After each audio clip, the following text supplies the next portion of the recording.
Okay, good evening, everyone. This is 5 o'clock and it's time for class. But we are going to give an extra 10 minutes for our facilitator to join in. So please use this as an opportunity to invite your party members to join into class. So we'll read the facilitator's bio by 5:10 and class will start by then. Thank you very much.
Good evening, Charlie. Are you the only one available here?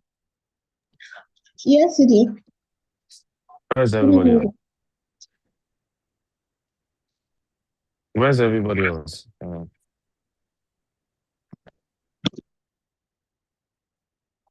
Hello?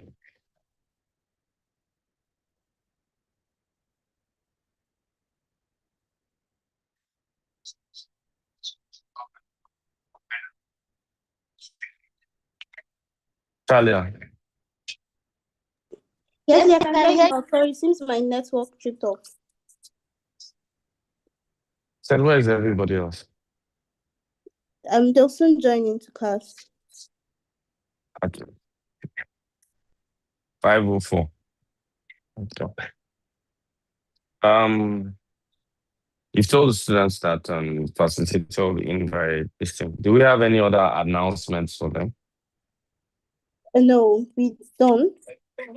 Okay, let me make a little conversation. So good evening, what XIX.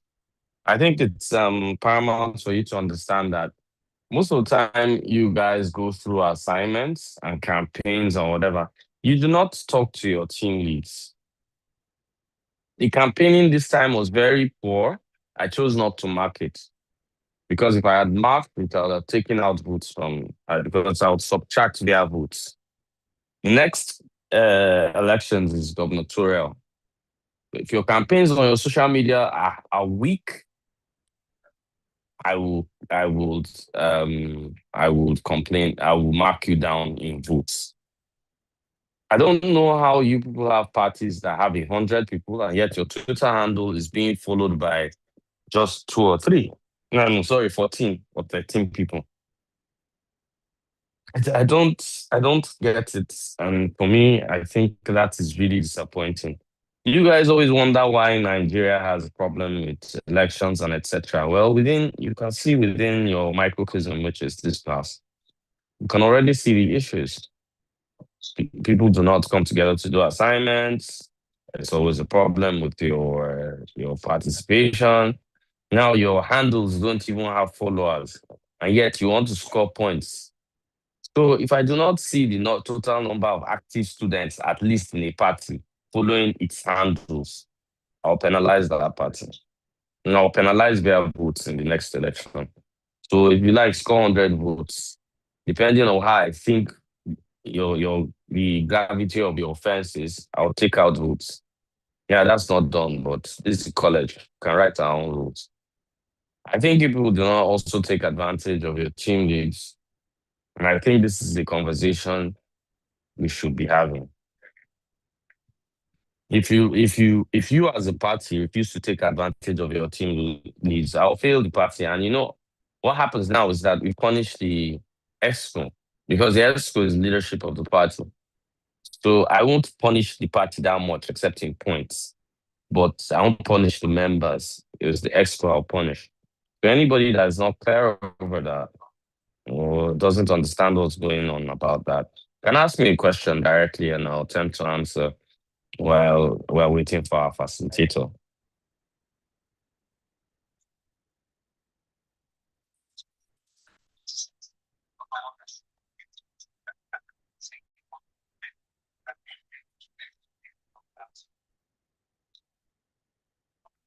You guys seem clear on everything. Well, I've availed myself for questions. You guys seem clear about everything, and that means there is no need for me to say anything. This is even for 91 people in class, not up to 91. Two of us are admin, so let's just say 89 people in class. It's just really bad. Celestine, I've asked you to unmute. You can have your conversation.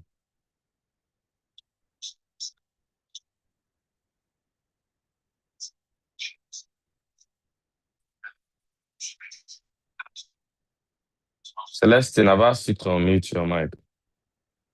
Good evening very much. I wanted to just raise a concern, but to also support what you mentioned earlier with the regards that we are seeing.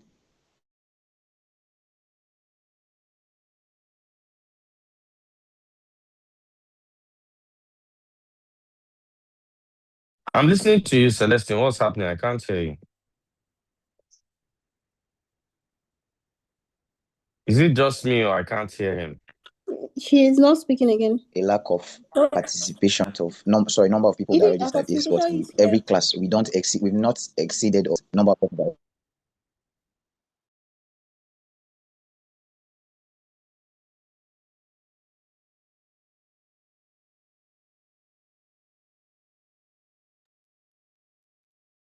Hello, can you hear me? And we've used every means from personal to who are accession here. Now we've actually found it very difficult to actually get people that say motivated to come out and then do the needful. But thank you for raising this.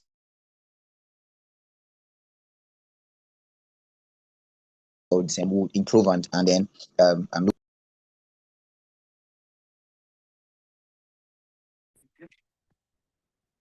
Hello, Celestine. Since his network threw him out. Oh, it's network. Yes, Mr. Omar is in class. You said? Mr. Omar is in class. Okay. Please don't say Mr. Omar. His name is Dr. Omar. Doctor. Hey, Mr.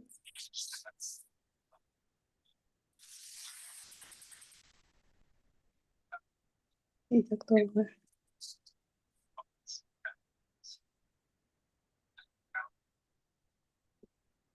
I can't see him yet. Okay.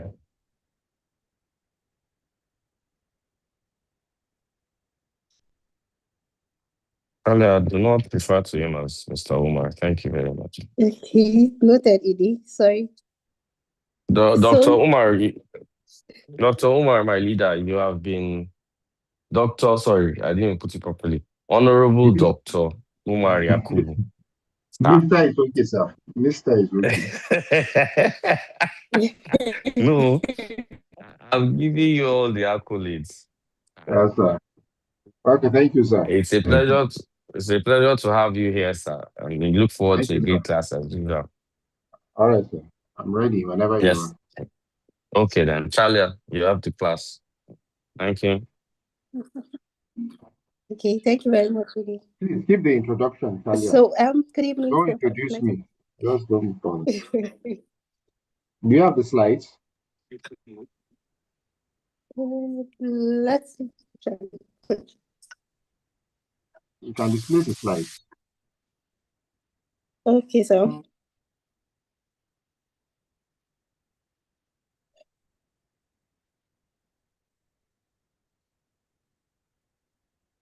Sorry, sir, let me set it up.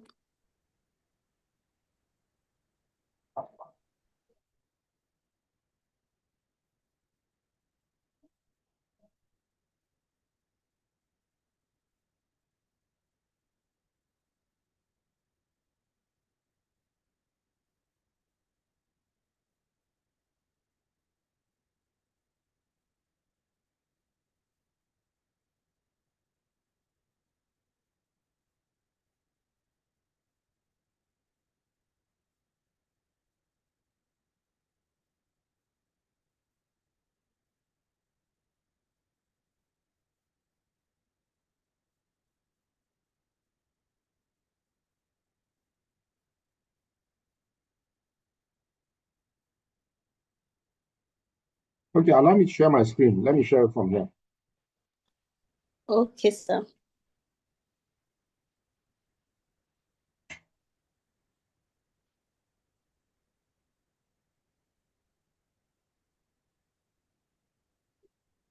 Okay, let me introduce our facilitator while he does that.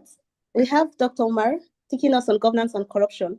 So he said to skip his introduction, and I believe his bio has been shared on our group, our platform. So please you read through why he takes up the class on governance and corruption. So welcome, sir. It's great to have you here. Thank you very much for inviting me, and I apologize for being 6 minutes late. But I heard Ogakule Lawa was already doing some briefing and asking some questions. Yes, sir. Yeah, so can I share my screen now? Yes, sir, you can. Okay, share screen.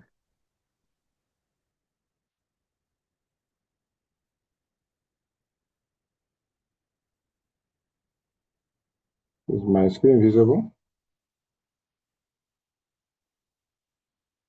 Is my screen visible? Yes, sir, but no, it's not sharing slide. Can you see the slide? Yes, sir, we can. Okay. The slide show.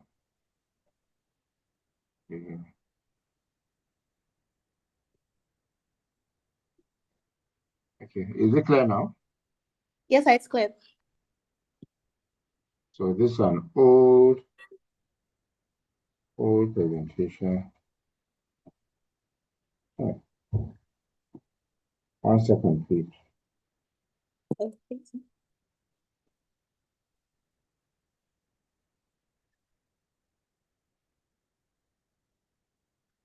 Okay, can I start? Yes, I can go ahead, sir. Okay, good afternoon, everyone. Ogakule Lawa is a brother and old friend. We are brothers, all from the old city of Zaria.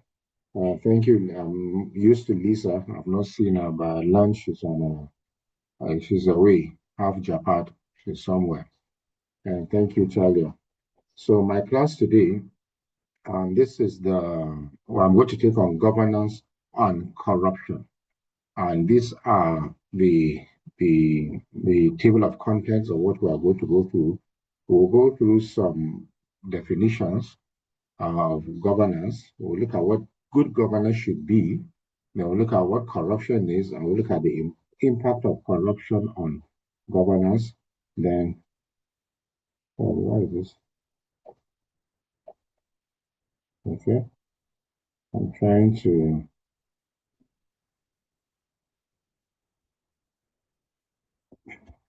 Okay, then we'll look at what Nigeria has been doing in trying to combat corruption. We'll make some recommendations, then conclusions. In total, we shouldn't exceed 20 to 25 minutes for this class. So, what is good governance first? So there are different definitions of what good governance should be, because sometimes we Nigerians, we just like to shout, we want good governance, but we're not really sure of what it entails. So I'll take three broad definitions, from the World Bank, the second one from the United Nations, the third one from the IMF. Though there are several definitions of good governance, but I believe these three definitions cover largely of what we think good governance should be. So the first one I will do is for the World Bank, because they look at economics, a lot of how countries should develop from an economic perspective. Is they say is any environment that promotes robust development and complements sound policies. Those are good indicators of good governance. The United Nations Development Programme defines good governance as participatory, transparent, accountable, effective, equitable, and supportive of rule of law. So if you look at this, there are 6 pillars there, which we will discuss in the next slide. So when you have these pillars, they are working together in harmony, you are going to have good governance and have a very good society. The IMF views good governance as a broad concept encompassing all aspects of how a country is governed, including economic policies, regulatory frameworks, and adherence to rule of law. You can see rule of law has come up again from the UNDP definition and the IMF definition. Sorry, this is an old slide, but I'll just run through them. So, what are the dimensions of good governance? So, from my own perspective, from all those definitions and other theories, and in relation to the Nigerian context, for me, these are what the good governance, that if we have these pillars, and if we're doing well under these 4 pillars, we will not have, well, I will not say we'll not have any problem in Nigeria, but we'll be better than South Korea, Singapore, and all those countries that were all around the same level around 1960. But there's no way you can compare Nigeria and Singapore now, or South Korea, or Malaysia. All those countries have gone way far, way far. Even China, at one point, were almost like equals, but now China is trying to become the biggest economy in the world, and they're leading in AI, in machine learning, in so many aspects. So the first thing for Nigeria to have good governance is we must have credible elections. And that is what our electoral college is doing. They are doing a good job to say we must have credible elections. Now, credible means the votes must count, they should count. We are not saying they must be perfect, but they must be credible. I like to give example of, for those of you that watch America's Got Talent or British Got Talent, then you find out after the elections, there's really nobody complaining, oh, I was rigged out, or I was cheated, or something happened, or the internet glitched, or the server went down. You don't hear all those stories. So the winners are celebrated and the losers accept who the winner is, simply because the process, the election was credible. So this is why, unfortunately, once their credible elections fail, all the other pillars I'm going to talk about will fail automatically. They will fail. They will not do well. So the first pillar is credible elections, and what you are doing at the Electoral College is a good step towards credible elections, because you are now learning how you can participate in elections and develop the country. The second one, which is tied to credible elections, if you look at the Electoral Act, I believe you have done a module of the Electoral Act at the Electoral College now. you find that a large portion of it is on electoral financing. But INEC, for whatever reason, chooses just to be conducting elections and leaving. They don't do much after that. But part of their work, regulatory function, is to conduct free and fair elections only when the participants of that electoral process, you know where they're getting their funding from. What we have today usually is mostly from public sector corruption. That's my own conclusion, because the way our elections are so expensive, you find that there's no viable business that somebody will go and take 200 million, 300 million, 500 million, billions and put into elections, only if you are getting, pardon my language, a roof money, free money from somewhere. And the only way you can get free money in Nigeria now is through public sector corruption, or you're into Yahoo, or you're a kidnapper. There's no other way. There's no other way you can make that kind of amount of money to put into elections. So that is very important. The third one under political accountability is asset declaration.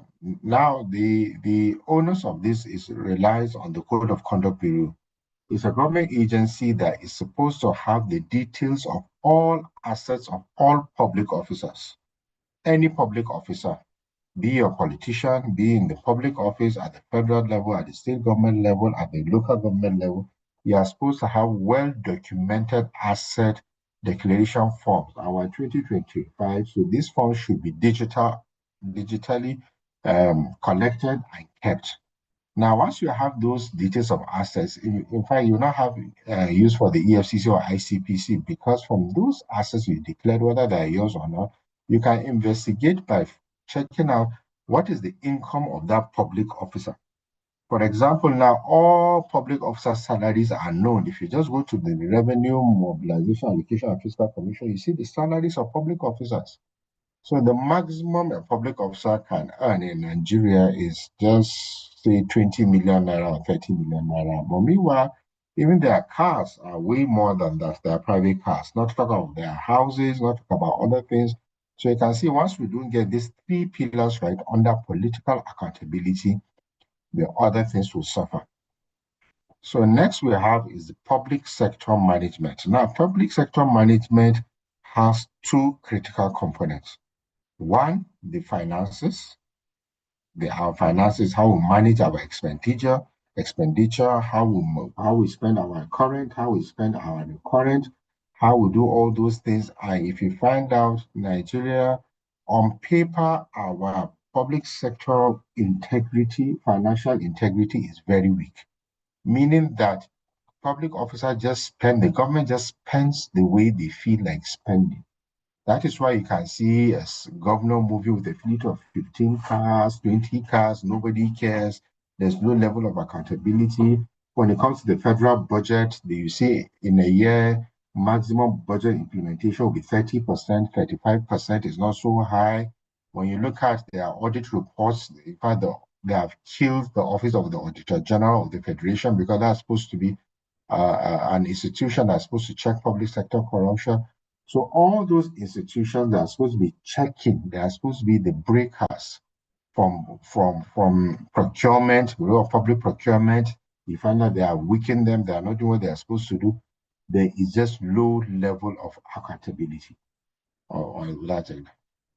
The second pillar, though this government is trying to do something about taxes, and payment of taxes is a way of actually ensuring good governance, because it's the only, research-wise, is the main driver, the primary driver for people to be interested in governance when you are paying heavy tax. So if you pay a tax, you find out that you're interested in knowing where your money is going to. So this is a critical tool. So I mean, support partly of why Nigeria should be paying more tax, so that they will be putting their eyes on where their money is going to. But when it's nobody's money, such as oil money or all this gold money, mineral resources that are even taken without any form of accountability, you'll find out that nobody really cares, because they think it's everybody's money. The third pillar is competitive private sector. In this case, we're 200 million Nigerians. Now, if NNPC advertises job opportunity, if you see the pressure you find that hundreds of thousands applying for those few job slots, even if it's 100 or 1,000. Now, the reason is when you don't have credible elections, to have credible people that will provide, that will lead credibly so that the private sector can thrive. They are the ones that can onboard millions of people. Like Dangote now, he's one of the largest employers of labor in Nigeria. The same with the banks. They are employing. So it's the private sector that will employ people, not the public sector. Now, they cannot thrive if you do not have economic incentives and frameworks and policies that favor them. For those of you that have been following the news, you know what Dangote has been going through. Just because he wants to build a refinery or he has built a refinery, all the members of the oil cabal, from the NNPC to the NMDPRA, from people in the villa, so many of them are blocking him, to the international criminals, to the international partners. They are the ones trying to de-incentivize that refinery for it to work. So that is what happens. And when you have leaders that don't understand the importance of the private sector, you find that they are suffering. Other countries would have protected Dangote and his likes, not only him, any businessman in the private sector would have been protected heavily, heavily. But you can see how hard it is, and this will discourage so many others from coming to invest in Nigeria. Now, like I said, this is an old slide. I updated it, but just this about competitive private sector, of course, has to do with competitive restructuring and transparency in governance and corporate governance within the private sector itself. So the last one is us, you and I speaking today, civil society. We have to participate. We have to make noise, whether it's Facebook, whether it's Twitter, whether however we want to do it. We have to utilize the Freedom of Information Act 2011 in demanding for answers on government spending, government expenditure, anything public spending, and please, not only at the federal level, most importantly at the state level and the local government level. We need to do that. Governance monitoring too does not only entail tracking of funds.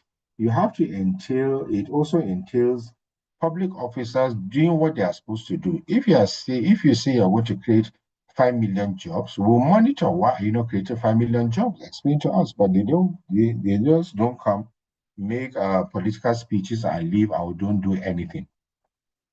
Then the last, the inclusiveness has to do with multicultural society, multi-religious.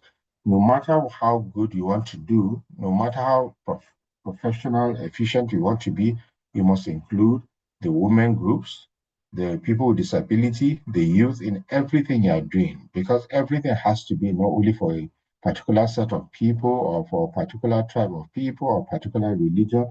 You have to include everybody in governance, in taking decisions and executing decisions as it may be. Then, of course, the role of media and NGO, they are very critical, they are very important. But just to be on the safe side, let them not be complicit in being in bed with the public officers where they come and make a little noise and they go behind the scene, collect some money, keep quiet and all of that, because that is what they call in the media manufacturing consent, where the media comes to propagate government propaganda instead of being a check on the public officers. So if we have in Nigeria these dimensions of good governance, most of our problems will be solved. Now, what is corruption? I'll take 2 minutes for the listeners just to type in the chat what you think corruption is, and let me see what your answers will be. 2 minutes.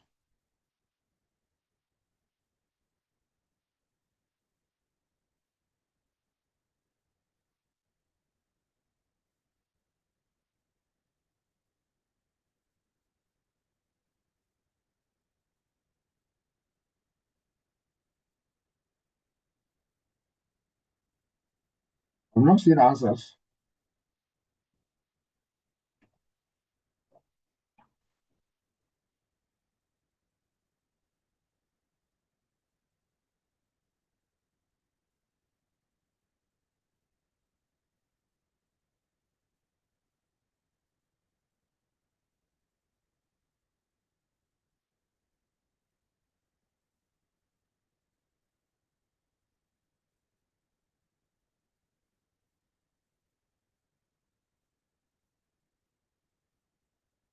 Debola says corruption is not acting according to accepted norms. Misappropriation of public resources. Corruption is knowing the right thing but trying to cut corners.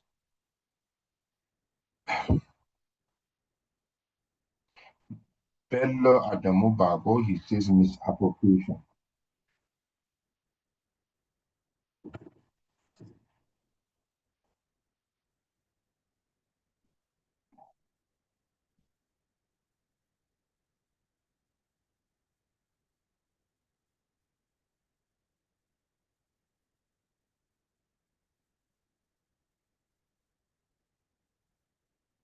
Corruption generally is not doing the right thing in order to get things right.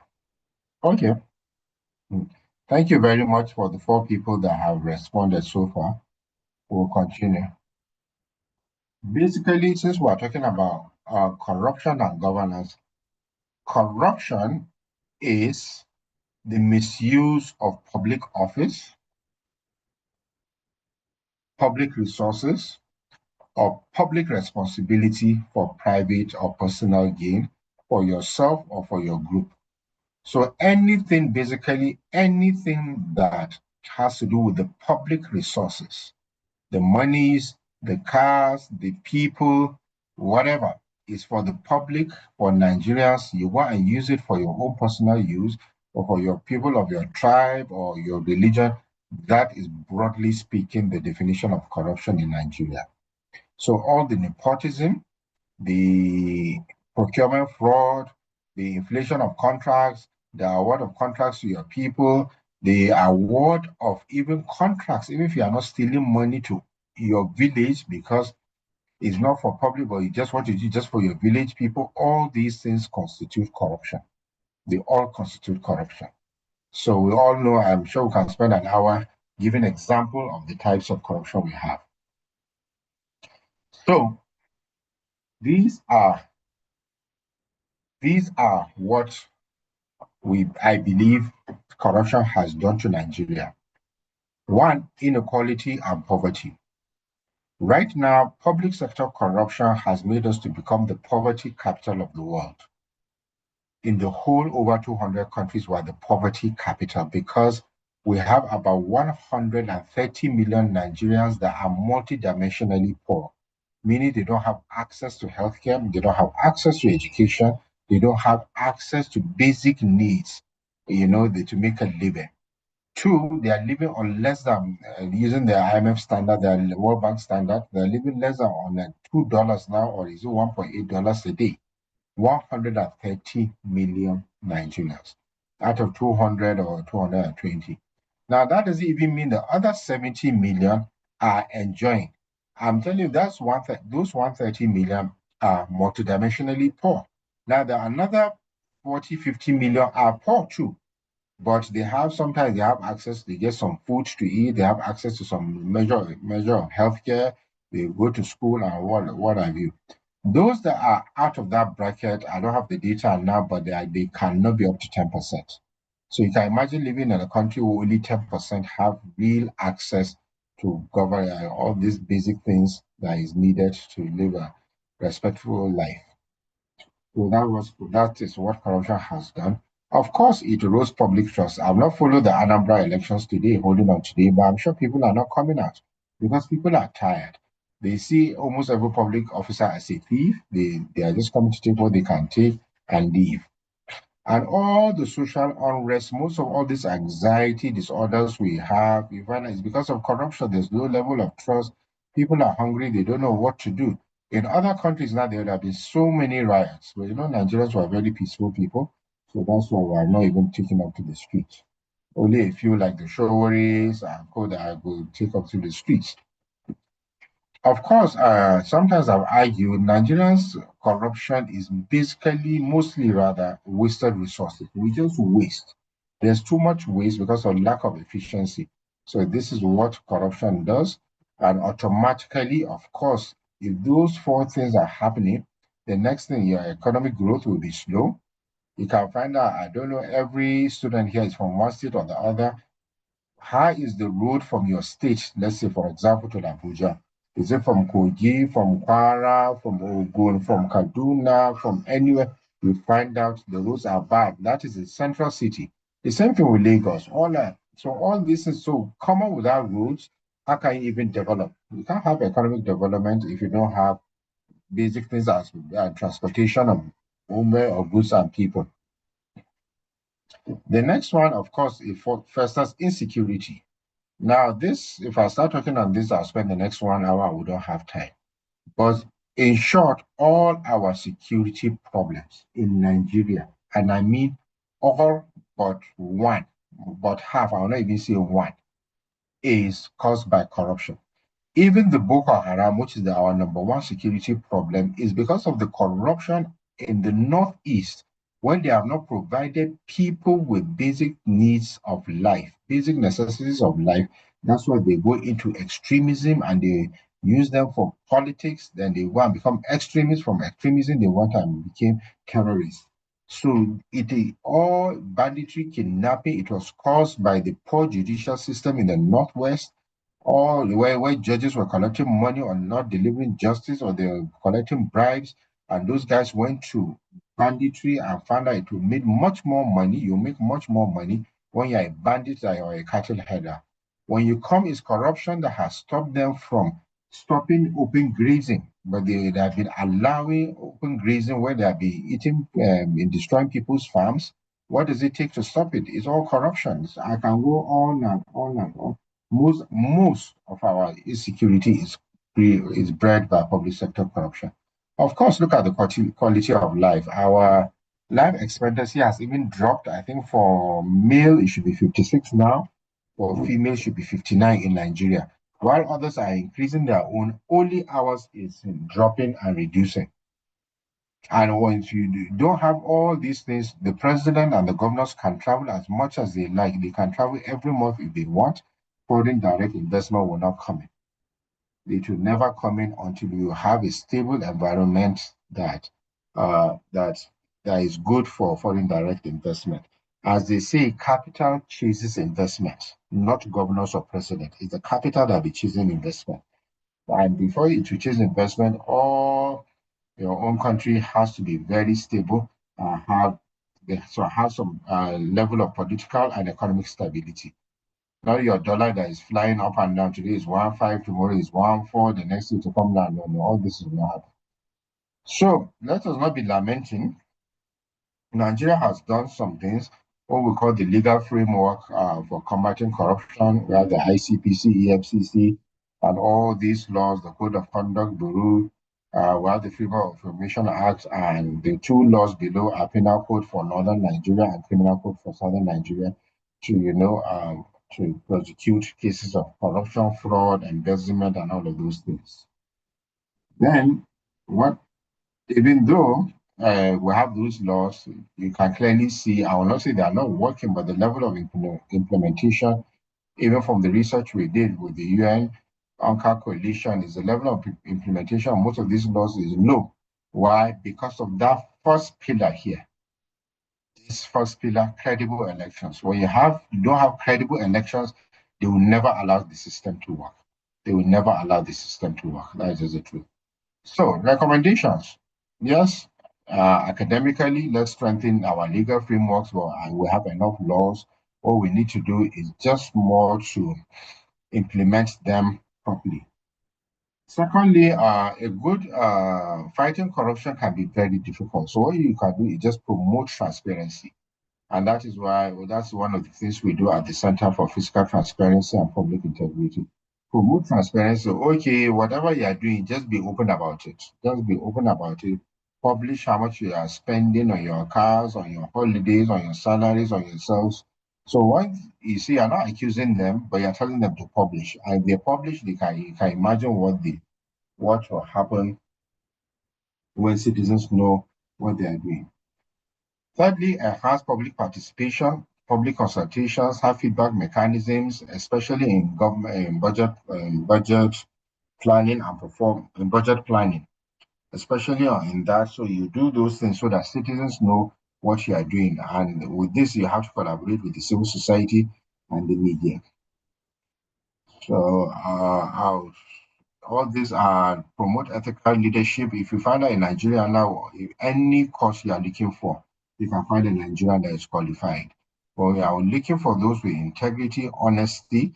That is where the problem comes.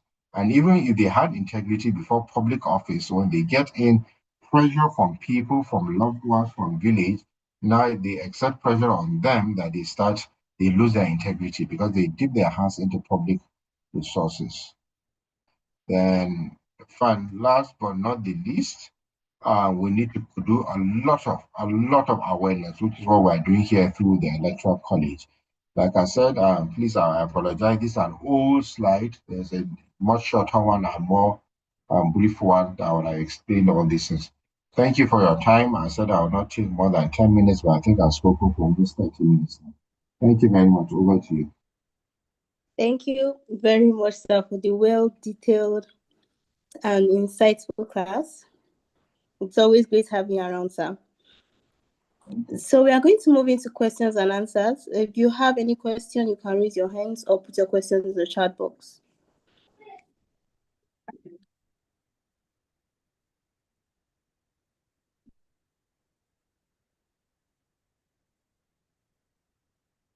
Okay, we have one hand raised. Ibrahim,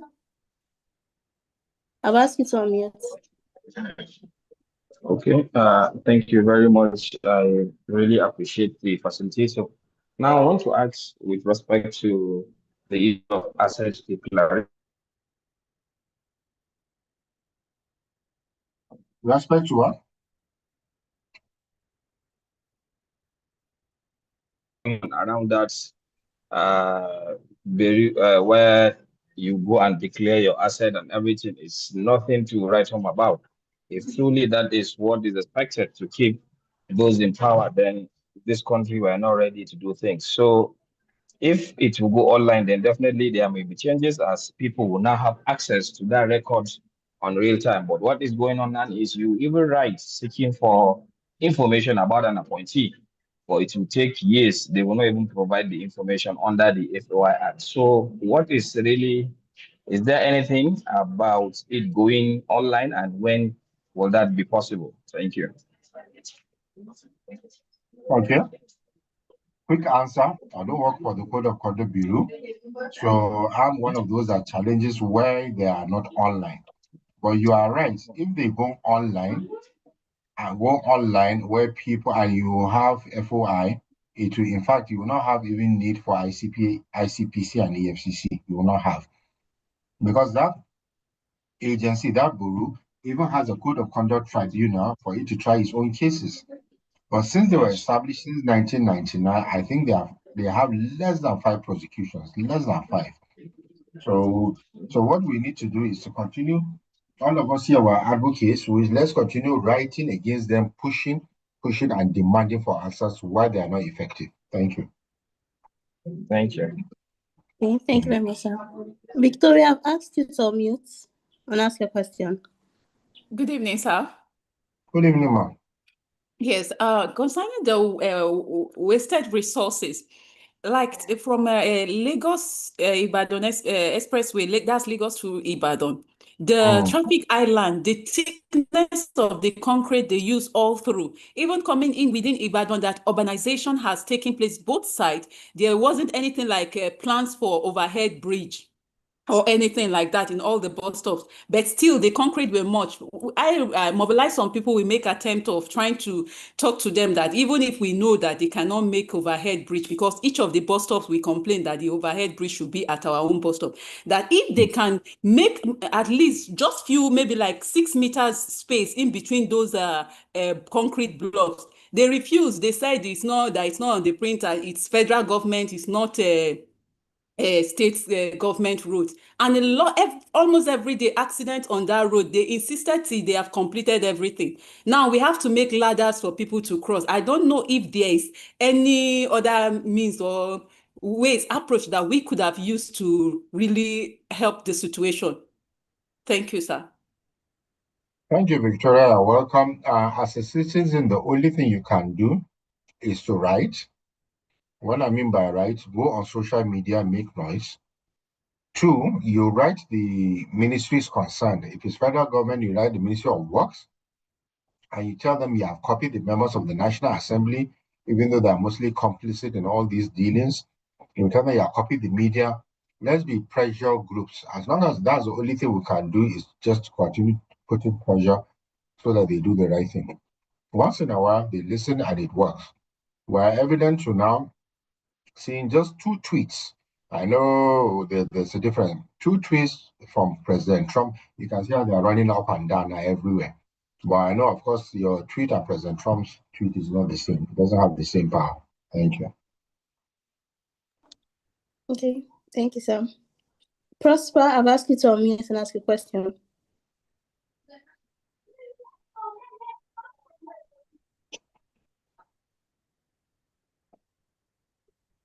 Prosper, are you there? Okay. Yes. Okay, go ahead. Good evening, class, and good evening, dear facilitator. So the question I have two. The first question is there a written document as per laws that says so and so is corruption, so and so is corruption? If it's corrupt, is a corrupt act, if it is a corrupt act. Is it written explicitly written in our constitution like that? And then two, the question I want to ask, the second question is, for instance, I am the local government chairman of my local government, and I have a company that will be operating all this while, and there is a contract that the local government is ready to award to contractors. And then sorry? Hello? Can anybody hear me? Yeah, I had the first question. The second question, you said what? And then, for instance, I am the local government chairman of my local government, of my LGA. I am the chairman of my LGA. And then there are contracts that the local government wants to award to contractors. And my company files and queue up for such contracts. Is it illegal for my company to be awarded that contract for having followed due process, and everybody is scrutinized and everybody is interviewed and every due process is followed? Is it still corruption? Thank you very much. Okay, I hope I got your question right. No, it is not corruption to bid for contracts. No, it is not corruption to execute contracts. It is corruption where you collude with the local government official and go and give bribe or do some dealings behind the scenes. That is what is corruption.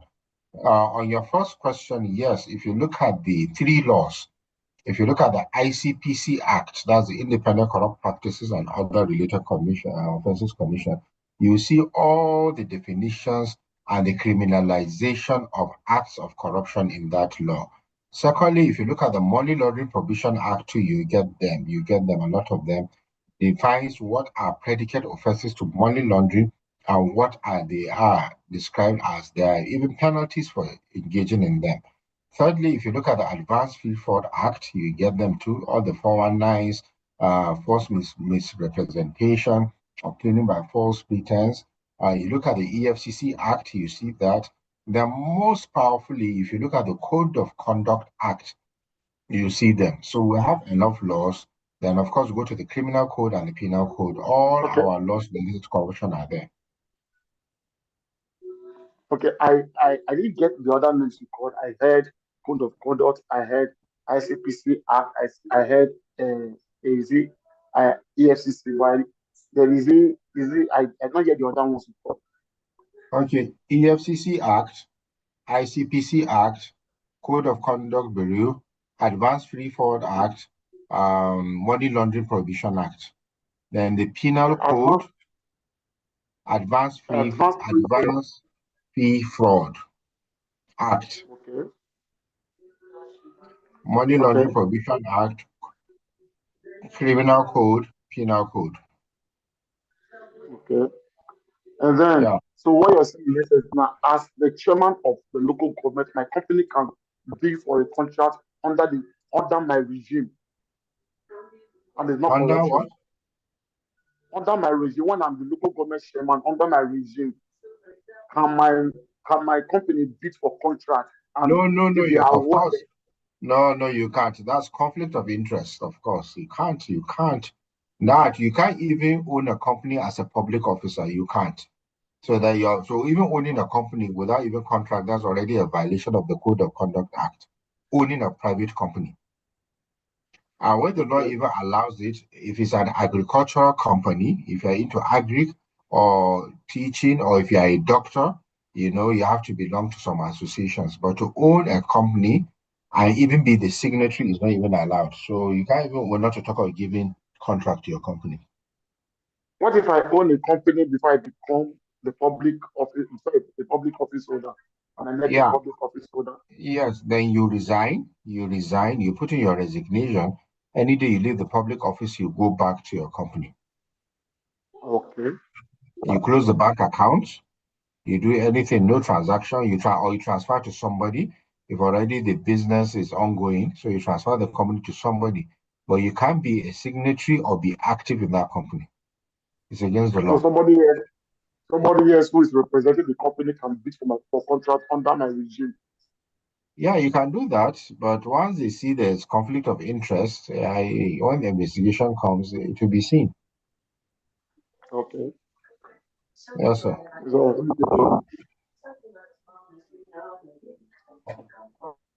Okay, thank you, sir.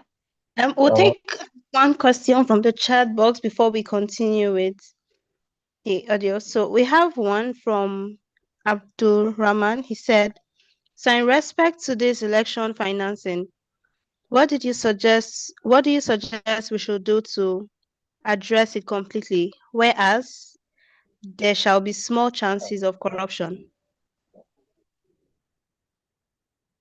Yeah, for electoral financing, that job is 100% the responsibility of INEC. Because if INEC has laws on how much an individual can contribute to a party, INEC has laws on how much parties can spend. INEC has laws that whatever you spend as a political party, you submit it to INEC to verify and audit those spendings. Then INEC too has been mandated after doing that, they should publish that information of that political party. But me, as far as I know, I'm not aware INEC has ever executed that responsibility since 1999. That is why today a governor or somebody can come up plainly and tell you he spent X amount of money to run for elections or to run elections. So that is why that area has failed. Yeah. Oh, okay, sir. Celestine, I'll ask you to unmute and ask your question.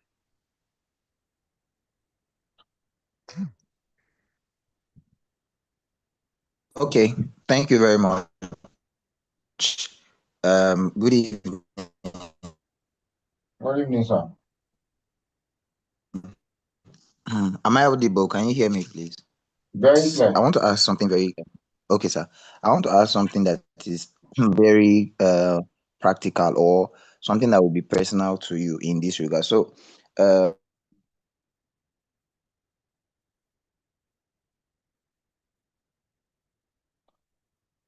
We can't hear. Dr. Mrs. Ngozi Okonjo-Iweala, she said fighting corruption is dangerous. There's one. How about now? I actually didn't hear the question. The line went off. Okay. I said Dr. Mrs. Ngozi Okonjo-Iweala, she said in her book that fighting corruption is dangerous. And for you, as someone who has been fighting the system, I mean,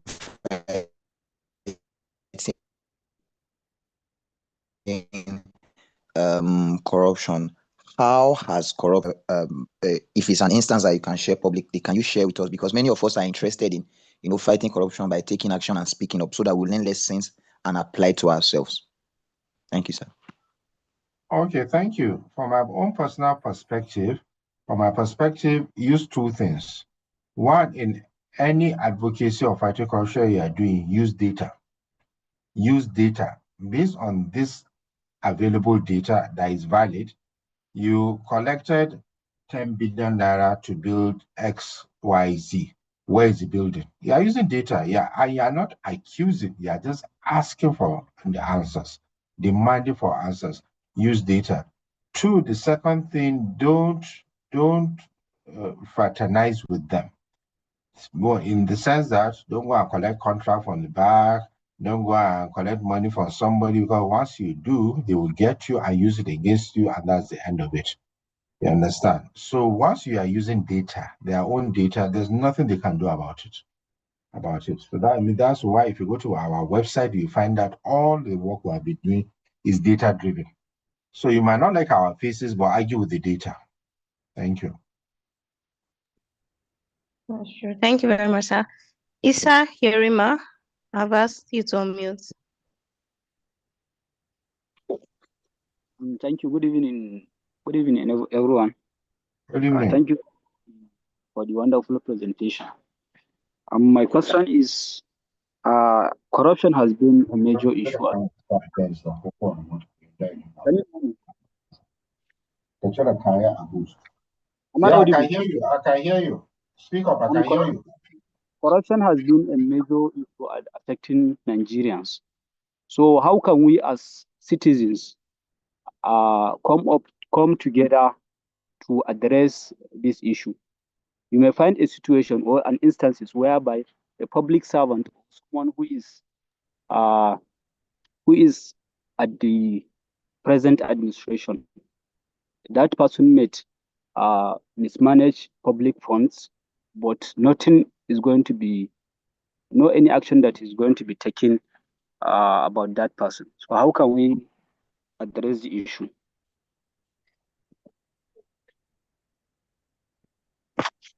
As private citizens, the only thing you can do is advocate. And thank God there's social media now. You can do a lot through social media. You can write articles. You can write pieces and share through WhatsApp to be creating awareness to put pressure. Let me tell you something for free, my brother. These people, they get to see these things. They don't like it. They don't like it. Even though I use the word, they are sometimes mostly shameless, but they don't like it. So they feel the heat. But that doesn't stop them. So that's the only thing we can do. If you have access to TV, you go and talk about it. But social media is enough platform to be exposing all these things. Thank you. Okay, sir. Manasseh, I want to see someone to ask you a question. Good evening. Good evening, Thank you. Manasseh.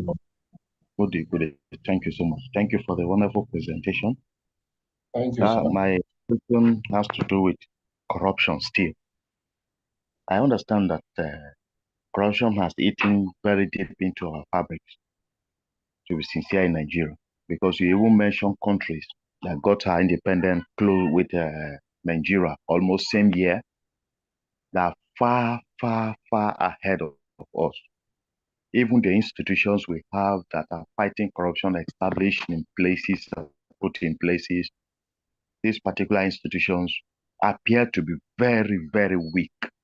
They are not handling it the way it ought to be. So the question is there any hope in the very near future? Because of we thought when democracy comes in, probably corruption will reduce. But to a certain level, with democracy, corruption has increased, has gone much more than what we have ever experienced before. So is there any hope in the near future, especially in the democratic period? Thank you, sir. Thank you for your question, and I like the last sentence you used, especially in the democratic field. That is why, for me personally, I do a lot of advocacy against INEC. I keep always saying the problem of Nigeria is INEC, because before INEC, during military regime, the corruption for me was not even up to 10% of what we're seeing now. Well, it's not up to. But now we have democracy and it's just everywhere. That is why some of us are even skeptical where if you give this local government now, you give local government autonomy, People are scared that they will pack the whole money. And I believe so. But when INEC has refused in its own political party regulation, especially political party financing, this is what is going to happen. So we just need to keep pushing as much as we can, putting pressure on this INEC so that they get to do what they're supposed to do. But there's hope for me. There's hope. All right. Thank you, sir. Thank you, sir. Ambassador Lazarus, sorry. You can unmute and ask your question.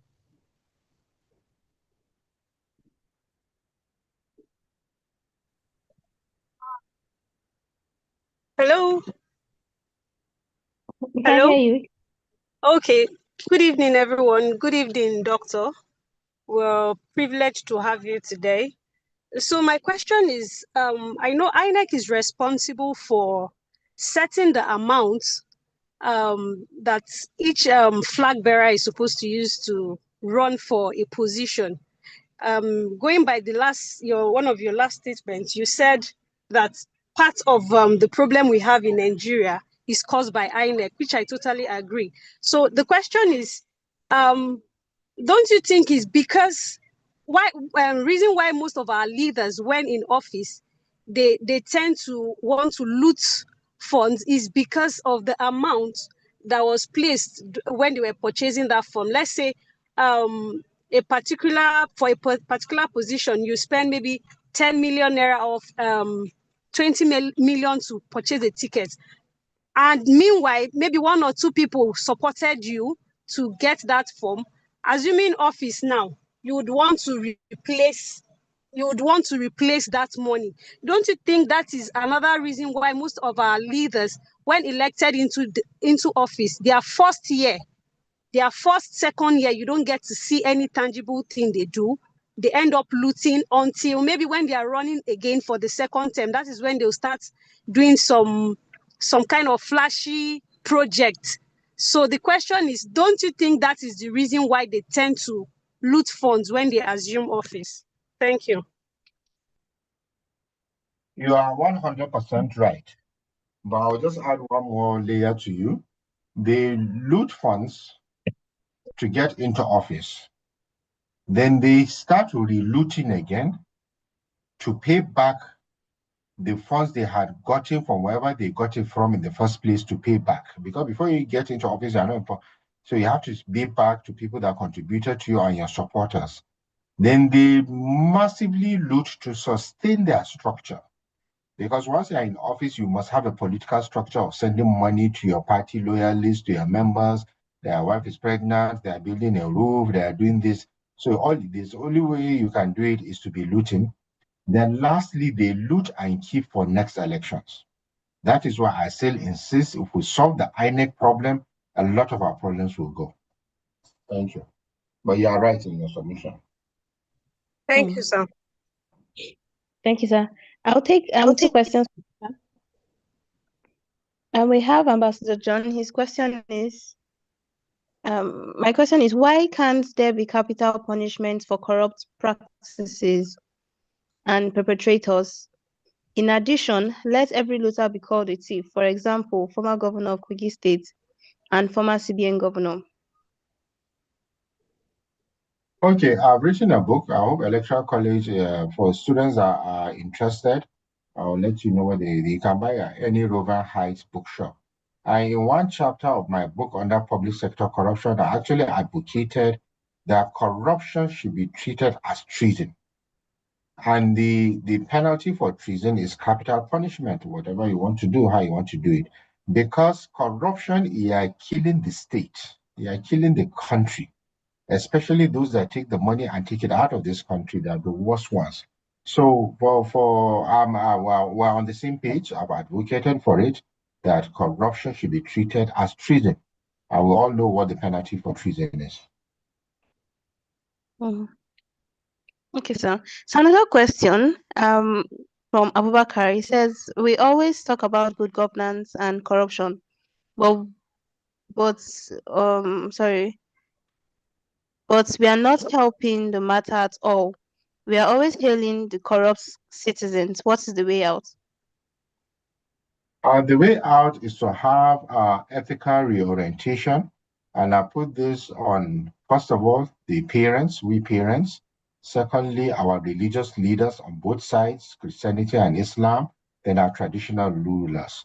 They are the ones that people listen to. So as long as there are not certain examples of what a good citizen should be, when your citizen or your indigene or your subject goes and becomes a palmsec or a governor or a minister, and the next thing as an emir or oba or obi are demanding for the latest car or you're receiving cars, then you cannot speak truth to power. This is not what happened in the 80s. That time, traditional rulers were not greedy people. The clerics, the religious leaders were not involved in politics like we see today. So this is where the problems are. So we need to address those issues if we are really going to have a real reorientation. Thank you. Okay, thank you, sir. We have Israel Monday. You can go ahead with your question. Good evening, everyone. Good evening, Doctor. The lecture today has been very, very, very insightful. And as I kept listening to what you say, it actually brought my mind back to most of the classes of the courses we've been taught in the electoral college. But I don't know if this would be a question or an opinion, but it's just this thing that keeps coming up to mind.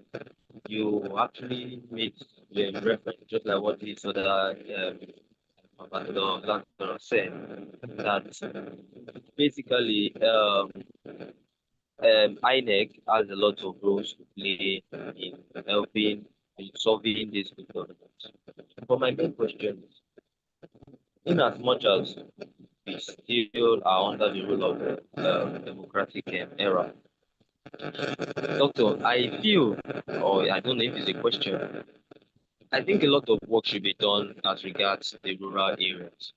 You know, the entire country is just covered by, I'd say, 37 cities. So you have the other areas as rural or suburban areas. And most times when election is being done, I am using this Anambra decides Anambra's election recently, and the news I'm hearing from individuals that it's so African. Most of these are parents,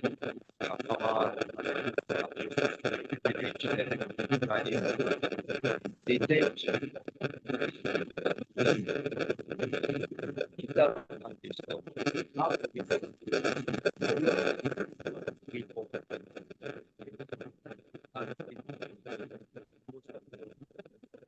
Sorry, Israel. Sir, can you hear him? At all, I can't. Oh, no. Can you hear me now? Can you hear me? Why not type your question if you can? Okay, so the question is, how do we tackle these problems from the rural areas? Because most of the INEC and election is always mostly done in the rural areas. Most of the illegality is done in the rural areas. So how do we orientate them? How do we tackle them, especially with our parents and our elderly ones? Well, for what you are saying, I can hear you. How do you reorientate the rural areas? The rural areas. Well, that's the work of the National Orientation Agency, and they have an office in every local government of the Federation.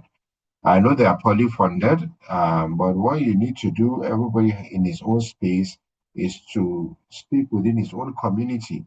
Even in America now, they just conducted elections. People go to the rural areas, to their communities to talk to people, and there's been relative success. So that's the only way we need to do. Secondly, rural people are not really social media people, but for my own village, that I know they listen to radio a lot of radio. So all your advocacy can be done through radio. Thirdly, you can do through this WhatsApp voice note. You can do some recording on an issue, say pick your local government issue and do your research, kind of investigative journalism, just very brief, simple language that they can understand what you're saying. and you now these things, and to get to those that need to hear it, because ultimately it's all about awareness. Thank you. Okay, thank you, sir. Bobakar, I've asked you to unmute and ask a question. Yes, good evening, sir. Good evening. Good evening, everyone. What a sir. wonderful presentation. So, mine is a rather an observation or a comment relating to the issue on campaign finance, which you made mention that it is the responsibility of INEC to track down and as well to follow up on each and every candidate's expenditure. But sir, despite the fact that maybe there is a legal provision that gave INEC that power, but INEC doesn't have the arms to conduct that kind of forensic investigation regarding finance. So, for the fact that our economy is a rather kind of an informal economy in which a majority of the transaction is even cash and carry. And these people that perpetrate this kind of act usually keep their money in cash and most often in even hard currency. And sir, INEC doesn't have the legal power to go and break into somebody's house and ask how much he has, or to go to access their account to know how much they are withdrawing or who is giving who is who. So I think if at all this blame should continue to be placed on INEC, then we need to now look at the legal provision and also their capability. Unless maybe the law is being reviewed, and as well INEC is given power like EFCC to investigate those kind of financial activities. I think INEC doesn't have the power to do that. Even the campaign materials that have been printed, like the posters and what have you, you see most of the even places that they do that kind of work, the INEC even doesn't have even the capability to go and even investigate to know how much is this poster. They only send out their officers, and the officers only go and just pay use and just write their report based on what they see being placed on the street. So I think if we want to hold INEC for that, I think there is us to push for the law to be reviewed, and as well INEC to be empowered, unless maybe they can work with EFCC in that particular aspect, and with even financial intelligence unit or other government regulatory body that control finance. If not, we'll just be actually deceiving ourselves. Thank you, sir. Okay, so let me quickly disagree with you. Nobody is telling INEC to be investigators. What the INEC law mandates, the Electoral Act, is they should audit the political party's account. So all they simply need to do is they request for the financials of all political parties, which they should be submitted to them. Whether it's fraudulent or not is none of their business. As they collect those audited financials as well as their audited reports, all they need to do is you submit those reports to the EFCC or the ICPC for investigation, because they clearly see how much was spent or was submitted or they said they spent, and they'll go and see, they have their own intelligence, ways of gathering intelligence to see how much was being spent. But those reports have not even been sent in the first place. They don't do it because they know what it will trigger. So that is why. And secondly, when they want to distract us by not wanting to do what is right, they will call for amendment. Okay, let's amend law. Okay, let's establish electoral offenses commission. You establish the commission, those one will start collecting bribe. They need training for investigation, and they need to be investigators. That will take another 10 years. Before you know, 2 election cycles have gone. Once, most of the time you hear legal framework or establish is distraction. INEC collect your financial reports from political parties and submit to law enforcement anti-corruption agency. It's very simple. Thank you, sir. Thank you very much, sir. Okay, we'll take Stephen. The last one. Okay, good evening, Doctor, and thank you to Electoral College. I think it's my first time posing a question here. So many things have been said, particularly what is important is that if people do not come out to participate in this process, then we cannot be pointing fingers at those who are already there. That's why today I'm actually surprised that someone, even though I should give him kudos for actually being a local government chairman, is still not even clear on how he should participate in contract bidding. But I'm not trying to throw shades at that. It just shows that Nigeria needs more education. For us to be able to choose credible leaders, for example, in Abuja, local government elections are coming soon, and people do not have a particular source to be able to vet who should I vote for. You can only do that on very, very sentimental basis. At a particular lecture, the director, Kunle, was asking us a question that between Mure Bruce and Senator Melaye, that which one is better? Information was not there to answer that. Maybe Bruce had so many more activities, not just bills that may make him better, but at the end of the day, we understood that this person's mandate actually made him a better candidate, Melaye. But my question, without going into too many things, is where can one access this information to be able to choose leaders? Because it feels very defeated. If I want to go to that election now to choose a local government chairman, I don't know who they are. I'll just end up there telling myself, okay, I think because people like APC, let me vote for APC. There is no means. I don't know. Maybe someone here has some information about that. Where can we hope for information that gives on these lower election levels? Because I know even if it's abroad, or companies, when you go there, they give you your prospectus that tells you this is what the rules and regulations of the companies are, and you are clear. But if you go to some organizations where these informations are not there, you don't even know what to expect as the guidelines for your work operations. The same thing in civil service or private companies. Information is very, very necessary. Where can we get the information to make better decisions to choose these leaders? As you mentioned today, one of the pillars is electoral engagement. If we are not able to vote, which is the low-hanging fruits, we cannot expect other things. Where can we get that information to choose better leaders? Is there any way you can guide us to, sir? Yes, I'll take you back to the organization that I love to accuse, INEC. INEC, under the political party regulation, are supposed to, by now in 2025, have enforced or forced political parties to publish details of their political party members and their aspirants. By now, every political party should have its own data to say these are our members. And when you have your members, these are what they are contributing. It's from your members that you have aspirants. So on the website of the political party, you should have, okay, aspirant A is vying for position B, and these are his details. But they are not doing that at all. They are not marketing, because the major marketing tool is money. When they go and take money and just use it during elections, and that's what it is. If you look at your state now, whichever state you are from, you find that you only know the gubernatorial candidate.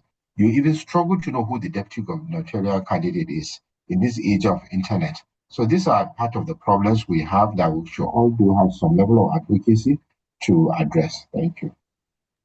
Okay, thank you very much, sir. So do you still have time to take some questions from the chat? I'll take one or two more. Okay, sir. Thank you, sir. I will take a question from Olushola David. It says, I understand that getting an election right is the bedrock of getting good governance and fighting corruption. But sir, if they have failed, why have the anti-corruption agencies failed to prosecute to the later? And he says, secondly, sir, why are former governors and others that have been arrested not convicted? Sir, do you agree that plea bargaining is a form of encouraging corruption? Okay, that's three questions. So this will be the last ones. I'll start with the last question. You said plea bargaining. Yes, it's neither here or there. Sometimes when you do an arrest, you find that you're spending 10, 15 years in court, because if you steal certain billions, it's actually difficult to convict you because they have money for the lawyers, probably money for the judges, and how to, but, hello, I'm distracted. Sir, is limited. Okay, they have monies to distort the justice system.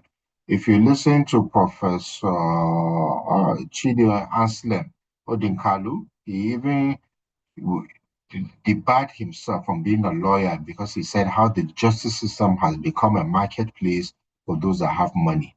So that is one. So sometimes instead of spending time in court, you just say, okay, he stole 8 billion and just giving a plea bargain. So it's not an easy thing to promote or condemn. It's not that easy. It just depends on the circumstances.